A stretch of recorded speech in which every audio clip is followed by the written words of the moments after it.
Hey, what's going on, you guys? So in today's video, I am going to show you how you can turn on dark theme into your Gmail account. All right, so this is going to be quick and easy, so let's start. So first here, you can go to your settings, and here in themes, you can click on view all. Now, I am using the default color or the default theme for Gmail, but if I want to turn on dark mode or dark theme, I can just click on the black color in here and it is going to turn my Gmail into dark theme.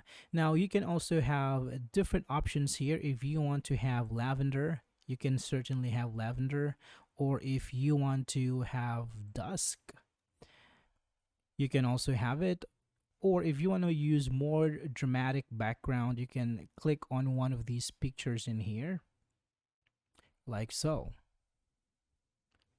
So if you want to use your own picture, you can actually go to My Photos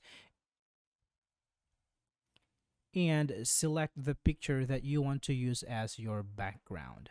All right, so that would be all for this video, guys. Thank you so much for watching, and I will see you on the next one.